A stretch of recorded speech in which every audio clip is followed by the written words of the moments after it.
There were ways to use this or that technique in the correct way to stop the aging processes, to significantly slow them down.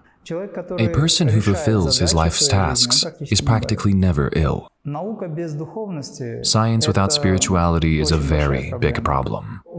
You cannot create negative karma, only for the reason that you have no future or past. The soul comes into existence to fulfill certain tasks, and disease is the karmic solution to many problems. Someone said a mantra, some vibration remained, but if at that moment his heart was not in it, this mantra would not work. Be in the world, but not of the world.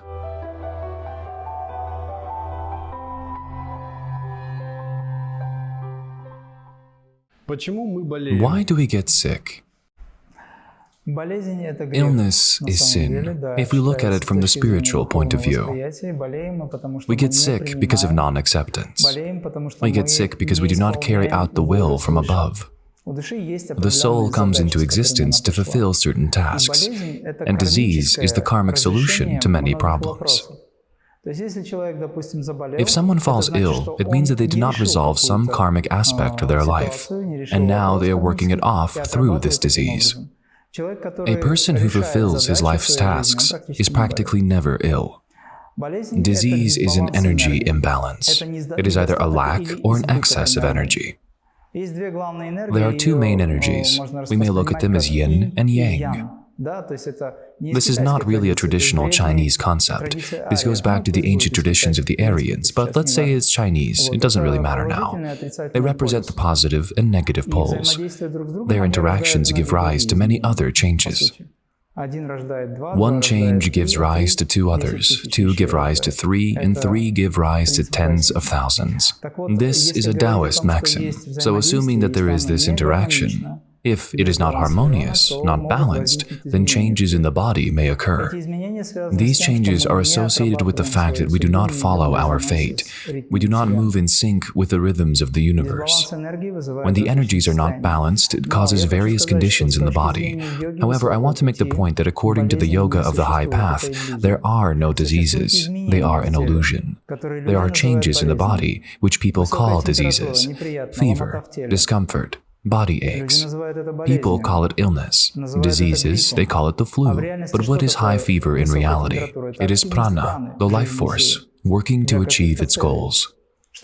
What are body aches? Body aches represent rejection of the energy that we are given to realize this or that purpose. Nerve endings suffer, flooded by such powerful stream of energy. The body is broken down by the high fever, by prana and apana, the two kinds of energy, and therefore we experience body aches. As a matter of fact, if we practice simple body energization, which we learn through the Kriya technique, body aches disappear because the energy is absorbed. This is why we look at all changes in the body as changes and not as diseases. Truth is, yoga is a way to stop all these changes. What is disease from the point of view of life? It is old age. People age. We can actually stop the aging processes. Today, our scientists report and discuss it. Peter Geryaev spoke about it too. He said that there were ways to use this or that technique in the correct way to stop the aging processes, to significantly slow them down. And yoga offers such techniques, so we can learn to control it. Yes, we can, and our consciousness, our powers of concentration and the way we breathe all take part in this. To achieve concentration, we apply techniques that are based on breathing, as well as focusing on certain life force centers. Actually, it can be done. If someone is hooked on the idea of a long life, then they have to learn to breathe slowly and shallowly. This is one example. The important aspect here is awareness. How does one develop awareness in today's world? We have to be present in what we are doing. Let us say a person is doing something, but their head is filled with a great number of thoughts. This person is distracted, their attention switches back and forth, their mind wanders. One must learn to focus on one thing. If you do, you will not have to remind yourself of what you need to learn to say or do. You will be focused, and your ideas will flow with spontaneous force. Or you will perform an action while being present in that action. You must be aware of how you are sitting. You must be aware of what you are doing. Make sense of it. Understand it, think it over, so to speak, prepare yourself for it, and then take action. This could also happen right when you are already doing something, already in the process. Awareness is the state when you are present here and now. To achieve it, you need to be physically and emotionally stable. Or you need to be focused. This is when a form of awareness emerges and one is no longer distracted. Random thoughts carry off your energy. You know how to focus energy in the right place, in the right action, and being present in this, begin to act. By the way, such action does not carry karma. Karma is when you enter or find yourself in a cause and effect chain as a result of judgment or preoccupation with the future or the past. This way, a distance is created, and you are not present in the here and now. Let us say this is a bad action, that it will bring bad karma. If it is a good or neutral action, karma will be accordingly either good or neutral. If you perform an action while being present here and now, you cannot create negative karma. Only for the reason that you have no future or past. You are in the moment. It is a wave, the crest of a wave. You may receive the fruits of some of your actions, but they will not be detrimental to you because your actions are conscious. And you are moving forward in a conscious way. A warrior of light is not concerned with karma. They act according to the warrior's creed. They let everything move through them, pay no attention to things that they do not need, and move forward. Remember, they are in the here and now state. It often happens that people who are on the path of spiritual growth give up all their material possessions. Do you think that this is the right thing to do? Is it possible to combine spiritual growth, including adopting a spiritual practice, in-depth study of Kriya Yoga, while being a wealthy person? About 1086 years ago, maybe even 1090 years ago, Master Jesus gave the first Kriya to the world. Jesus did not just have 12 apostles, he also had more than 140 students of Kriya Yoga. Indeed, the knowledge I am talking about was given to us by Master Jesus back in his time. According to certain sources, he learned from Mahavatar Babaji. Indeed, certain sources, ancient treatises, mention this fact. Let me explain where I'm going with this. At some point, he said something very important. Be in the world, but not of the world. So people who leave this world without fulfilling their dharma, their duty, are bound to come again in order to experience this world, because their work is not done. Indeed, when we turn away from this world, we deny the presence of the divine in it. It means that we are looking for an easy way out. We do not see the presence of God in this world. We only see Him in spiritual life. This creates a division. So it means that there is the spiritual, and separate from it, there is the material. We reject the material, but welcome the spiritual. We are spiritual and we have no money. It's a form of egoism. As a matter of fact, it is a form of idleness. This is where the ego says, I am spiritual, I don't have to work. But when they need to eat, they feel hungry. When they need to clothe themselves, they want to have clothes. I'm not talking about everyone now. There are people who become monks, and indeed, they are already in such a life cycle that they need seclusion, as follows from their practice. But these people work, truly. And those in the know, I call them wanderers, who supposedly do yoga, Shaivites and the like, maybe Hare Krishnas, Vaishnavas. At the end of the day, they are always in need, but do nothing about it. From my point of view, this is the wrong way to go. That's why Lahiri Mahasaya, a disciple of Babaji, who gave people Kriya Yoga in our time, for the modern world, said, I bring into life the ideal of a yogi householder. He was the first and greatest disciple of Babaji and a fully realized master. It means incarnation of yoga, Yogavatar. Another example is his disciple, Yuktiswargiri, Jnanavatar, or incarnation of wisdom. They all lived in the world and worked for a living. Lahiri Mahasaya had 5 children and a great number of disciples, who were like his adopted children. He supported everyone. He lived in the world. He worked. He was a public servant and attained self-realization. That's the point. We have to build our society. If everyone decides they do not want to live in society, then arguably, everyone should leave. Still, if the human society exists, someone needs to sustain it. Of course, it is a personal choice. But in my opinion, the person who lives in the world lives in the place for the spirit.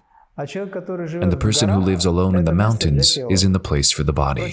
Simply put, it's easier to live there, maintain a spiritual practice and so on. Some time spent in solitude is good, but if you live your life and have a lot of attachments, you better take care of it all.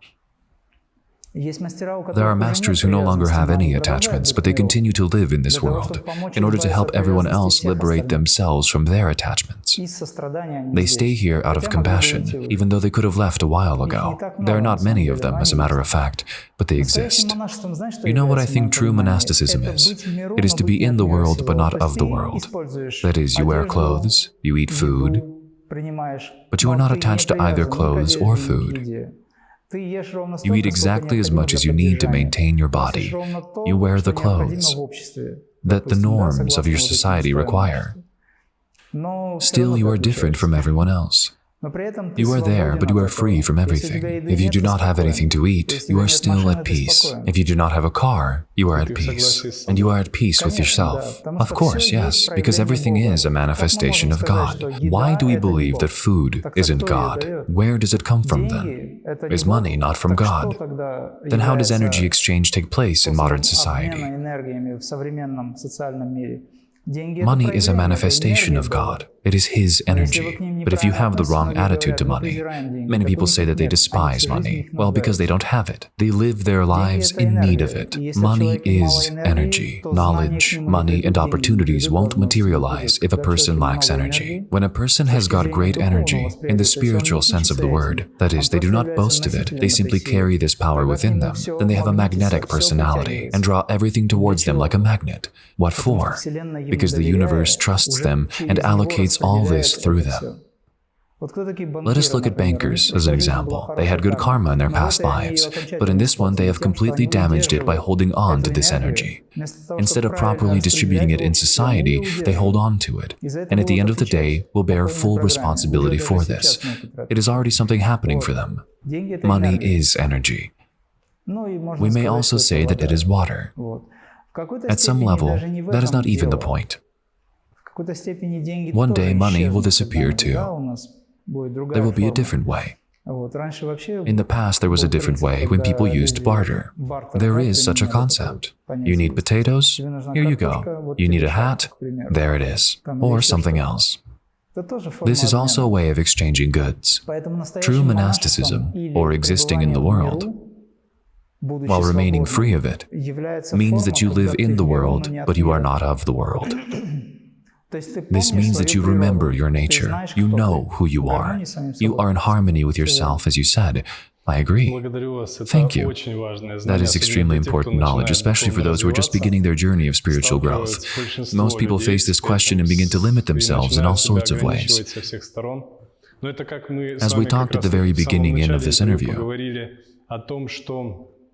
many separate physical practice from spiritual practice and only practice the physical aspects of yoga. Now it seems we've talked about the opposite. Yes. When people adopt only the spiritual practice, allow me to add a few words here. It is true, there are people who exercise self-restraint, and overall they are right to do it, because the presence of some form of asceticism, some austerity, is a good thing. Tapas has to be observed.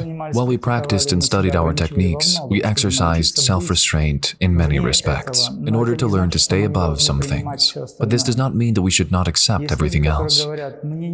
Some people say that it makes them uncomfortable to be paid for their work. Such individuals have a form of egoism that expresses itself in this way, and they suffer because of it. This means that they need to work through this too. Rejecting what the universe gives, the gifts of the universe, means cutting off our connection with the high. For example, someone says, "I'm a spiritual person, I don't need money." They actually need money, but claim that it is wrong to do so. As a result, the universe says it is wrong. He does not want it, take it away, give it to someone else. I have this friend who says, "I'd like at least enough for my bread and butter, but I don't have the money." That was a long time ago. And I asked, "How much money do you need to feel content?" He said, "I'd like enough for my bread and butter." And I replied, "But you've already got enough for your bread and butter." And only then he realizes that he is blocking his own opportunities. That's what I'm talking about. Indeed, some austerity should be present in people's lives, so that they were in harmony with themselves. Of course, an excess of something becomes a distraction. The human body, the self, gets used to comfort very quickly. What is a mantra? Mantra. Man is the mind. Tra is protection. So we need mantras to protect our mind from negative vibrations, negative influences, and when our mind starts wandering. By doing so, your mind hits the lowest astral plane and starts thinking negatively. We are what we think. When we are chanting mantras, we think about the divinity within ourselves, and then we become divine. That's why mantras are so important at the initial stage of our practice. In Kriya Yoga, we do not use mantras as the basis of our practice. For us, the basis of practice is being present, from your toes to the tip of your head. It is practicing high spiritual presence, when your mental plane becomes your mantra, directing toward divinity in every sensation. Meaning that when we think about God, it is mantra, the effect of mantra, like a vibration. Yes, vibration, sound, light, everything together.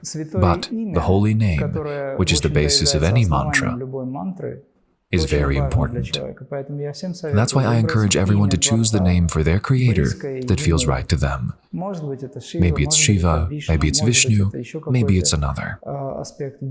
In Buddhism, it could be Bodhisattva, Buddha, Tara, or Om Mani Padme Hum, for example. Make your choice and work in that direction. Once you've chosen your mantra, do not change it. Keep it to the end. For your mantra to begin to work, you have to repeat it with intent approximately 500,000 times. Then it will begin to amass power within you. Vibration will start to work right away. But the mantra effect that people dream about will be present only with the passage of time. That's why mantras are so important. Most importantly, a person needs mantras if they do not have the time to reach the level of enlightenment, self-realization. And suddenly and before time, as it seems to them, death comes to them. Then their last thoughts determines their future state, future experience, and even future birth. If a person leaves this world chanting a mantra, they make this transition. They go to the exact plane to which this mantra corresponds. Their last thought determines the future location of their soul. That's what I'm talking about. It's a secret. Few people are aware of this. That's why you should always be saying the name of the Creator, as well as chanting your best-loved mantra. It could also be a prayer. You must make sure that you say it at the moment when the transition happens. Remember the story when one rather devout Indian man, who knew what I just told you, called all his 10 children in honor of some deity.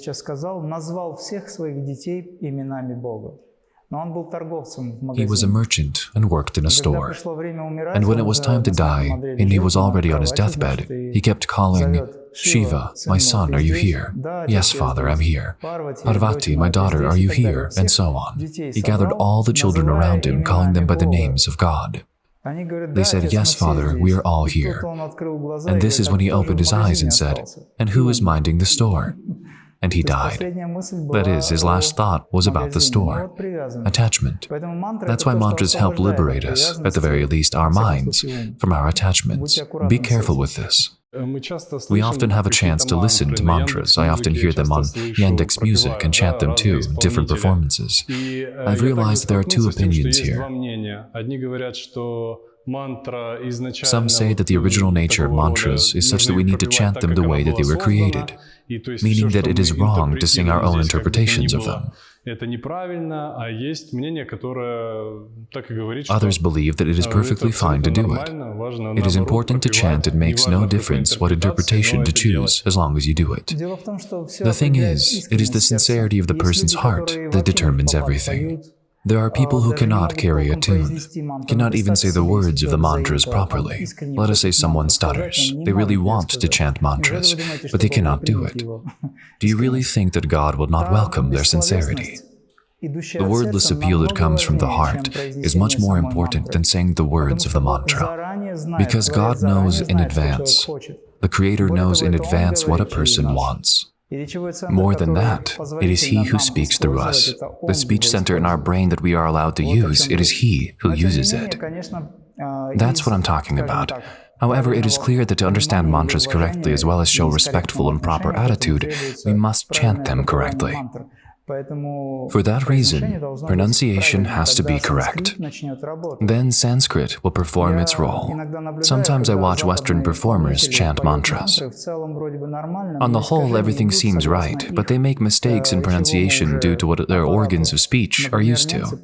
For example, Germans sound like they are singing in German, and English performers like they're singing in English. It probably takes a certain number of incarnations that this experience carries in itself, until you can really feel how to pronounce this word correctly. Some say Shiva, some say Siva with an S. Both are correct as long as it comes from the heart. But if we want to preserve the vibrations of spoken Sanskrit, then we must pronounce it in a way that, to some degree, corresponds to the original syllables in order for the vibrations to work.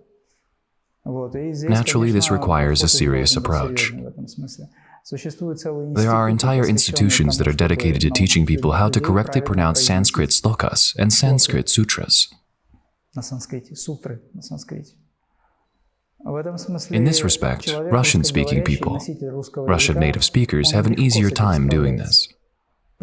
Because Russian is very close to Sanskrit. Actually, Sanskrit is a cosmic language. There are 4 levels of cosmic languages. Let's say Pali is the oldest one.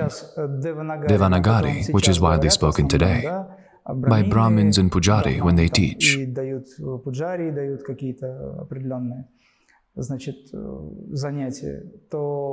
This Sanskrit is very close to us, close to the Russian language.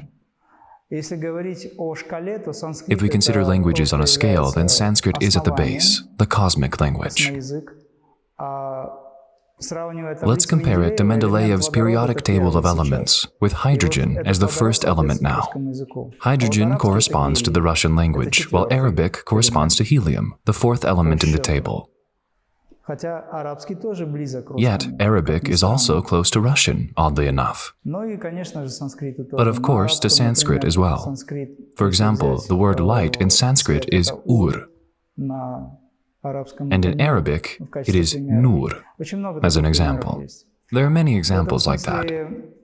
In this sense, Professor Valery Chudinov and Gleb Nosovsky analyze it all very well. You can turn to their publications and see how closely Sanskrit is connected to Russian, Lithuanian, and Ukrainian.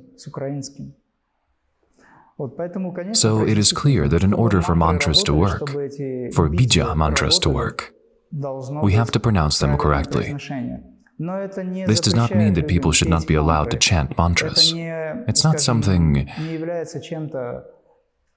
When people chant mantras, it's not something out of the ordinary. I chant mantras too. Because in any case, it creates vibrations. Suppose, as an example, someone said a mantra, some vibration remained. But if at that moment his heart was not in it, this mantra would not work. One has to either engage their mental power or the power of their heart. Still, simply chanting mantras is good for you. It helps you grow. So those people who chant from the heart, they may make some mistakes, but they compensate for it with their spiritual energy. So from this point of view, it is all good. I wanted to clarify something about your creative realization in music. What kind of music is it? What is this style of music called? I'll be upfront about it. I studied it very superficially, did not dig deep, which explains my question. I also study what I do quite superficially. There never seems to be enough time to really dive into it. Just kidding. It is hard to say what this style is, because today there's a huge number of interpretations for different musical movements and styles. I wouldn't call it any particular name, because there are also many styles combined in this music. I would like it to be perceived as spiritual music, at least. The spiritual part is very important to me. What exactly is spirituality? It is caring for humanity, caring for your loved ones. Spirituality is the ability to create this kind of environment where everything around you flourishes. Therefore, music, with its powerful influence on our consciousness, especially on a person's soul, and music affects the soul deeply, it literally awakens it, it changes our consciousness. Music must be spiritual, hence those people who write music must take responsibility. As for what kind of music it is hard to say. My music represents most likely my experiences in spiritual films, so to say. These are images that I receive or see, and try to convey through stories in music. It's sort of a soundtrack for a film that hasn't been made yet. Speaking of mantras, we have a new project called Ever New Joy. It's where we sing mantras, and in the style of rock music, with elements of psychedelia, and with spiritual aspects present too. This is a project that was created in 2015. Fittingly, we gave it to the world as a gift. So now people sing these mantras. We created all musical arrangements. We took mantras, changed some things, of course, without infringing on the mantra itself. The fact is that bhajans, or devotional songs, also contain texts, particularly in Hindi. We made various changes in some places, but left the mantras as they were originally, and made our own musical arrangements. That was our project. My music is mostly, one may say, closer to cosmic music. I really liked it and recommended that all viewers who watch this video listen to Imram's spiritual music.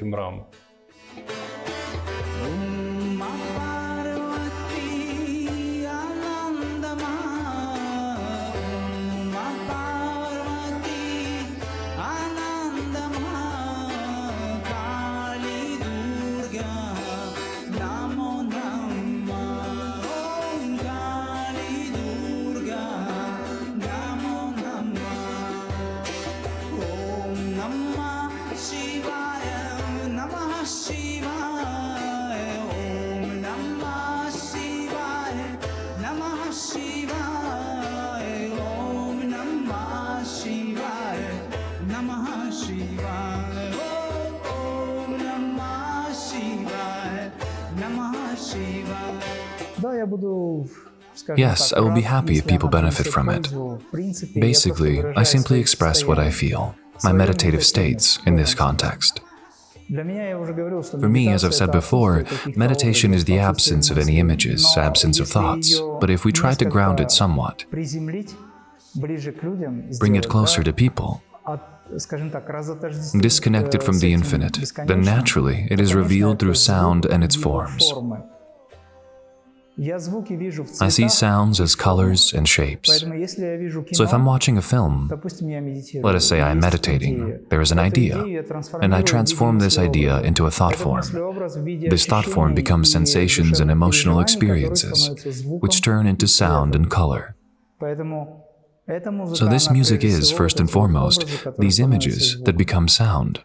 One could create paintings to this music, and paintings may be set to music. By the way, for me, paintings are like music captured in the moment, like frozen sounds. In your opinion, what should modern human beings strive for? In what direction should they develop? Again and again, our mind seeks new possibilities, but doesn't follow through. And I think that we should develop in exactly the way that allows us to understand who we really are. If we move from the center to the outer bounds, we will not achieve much. Just look at our achievements. You can see what's going on in the world. Science without spirituality is a very big problem. When we build scientific concepts from a place of compassion for the whole world, from this spiritual experience, then the world will start changing for the better. Why am I saying this? The best approach to personal growth, or what is called the quest for creative expression in life, is to turn all your attention inwards. Find your true self and take possession of what you already have. That is what's called multidimensionality. It is actually a quantum jump. And from this point, you begin to build your future life, and you will be able to do whatever you want. Moreover, I can tell you that you will begin to develop superpowers which will allow you to do many things at once. You will suddenly feel that you can appreciate painting. You can write. You can compose. You can read and understand deeply between the lines, even up to the 7th level of knowledge. In fact, people read books without fully understanding what the author really meant to say. What you get is a deeper perception of the world. The result is that you can express yourself whichever way you choose. But if the human mind desires something, it wants it in 5 minutes, and it wants something else, and so on all the time. This is like a monkey that needs to be brought back to where it was. This is what I think about it. Some quick questions for you. These are the standard questions we ask all those who we interview. What is the soul? The soul is the entirety of all your feelings and all the experience that you have gained over the course of many incarnations. Does God exist? Who is God, or what is God? The Creator is what you possess, because our body cannot hear, see, or feel without His presence. If you have a body, then you can feel, see, and hear. Everything that you feel, see, and hear, all the feelings that exist within you, all of this is the Creator. If you think that He is something, somewhere out there, you will never find Him. You must look for Him within, in your feelings, in your perceptions. It is an obvious observation that the Creator is unconditional love, but where does it take us? But the experience, the feeling of love, is His immediate presence. He is the very sensation of that experience. When people think that someone made them love, they are confused. It is not someone, it is the presence of the Creator. That's what it is. It is a feeling. What is love? Love is the manifestation of this great power of being present. Love is an unconditional state in which you are willing to become one with the whole world. This is an incomparable experience. The intensity of this experience depends on your perception, on the level of your own personal development. Love is a great power, the power of transformation. What is the meaning of life? It is to achieve self-realization, to learn the truth, to understand who you are. There are 3 questions. Where did I come from? Where am I now? Where will I go afterwards? The meaning of life is in answering these 3 questions. What is the recipe for happiness? Unconditional peace beyond any attachments. Work to achieve this peace. Learn to love all the things that you do not like, and you will know what peace is. Learn to practice all change beyond what you like or don't like. Try to embrace everything equally. Learn how to do it. To know the recipe for happiness, one must study the philosophy of life. Start with it. What would you wish for our audience? In this life, every person is an embodiment of divine love. Absolute power, power beyond ordinary understanding. Every person should aim to understand that this is the supreme power within us all. We have two options. Either we embrace this power, or we give up and remain ordinary people. Try to acknowledge this power within you. Strive to be able to create by embracing this power, because the power that destroys is actually weakness. So I wish that all of you reach into this creative power within. I wish you creative power and understanding of your highest presence, unity with the higher self. May all worlds be happy.